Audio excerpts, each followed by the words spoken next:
İyice yutun. Yut. Evet.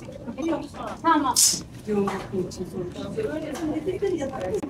Yutma güçlüğü, disfaji aslında çok önemli bir sağlık sorunu. Tüm nörolojik hastalıklarda görülebilen bir durum aslında. Bir akut inme belirtisi olabileceği gibi demans gibi, Parkinson gibi, kas hastalığı gibi birçok hastalığın ileri evresinde maalesef ciddi pnömoni ve hasta kaybına neden olan ciddi bir durum aslında. Biz de bu bilinçle hareket ederek yaklaşık 2 yıl önce disfaji ekibimizi kurduk hastanemizde. Ekibimizde görevli olan nörolog arkadaşlarımız, gastroenterologumuz, KBB ekibimiz, fizik tedavi ekibimiz ve bir terapistimiz var. Bir de genel cerrahımız var.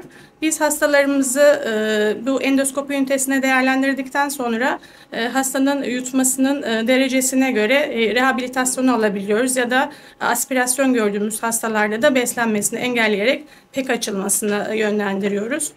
2 yıldır bu yutma hastalarına birlikte nörolojiyle, kulak burun boğazla birlikte bir ekip olarak çalışıyoruz. Birçok inme, Parkinson, birçok farklı nedenle yutma hastalarına rehabilitasyon programı uyguluyoruz.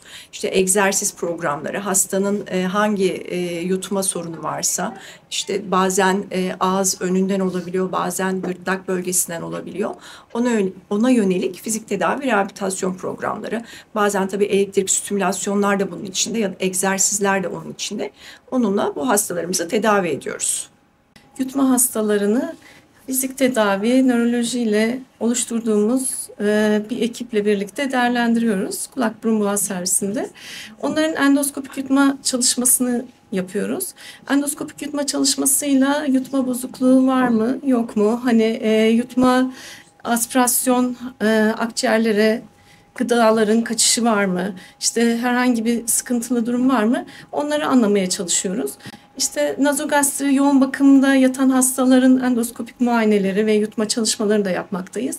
Hastaların oral beslenmeye geçip geçmeyeceği, ne kadar sürede devam edileceği, fizik tedavi, rehabilitasyon aşamasına gerek kalıp kalmayacağını birlikte değerlendiriyoruz. Fizik tedavi, rehabilitasyon sonrasında tekrar yutma çalışmasını yapmaktayız endoskopik.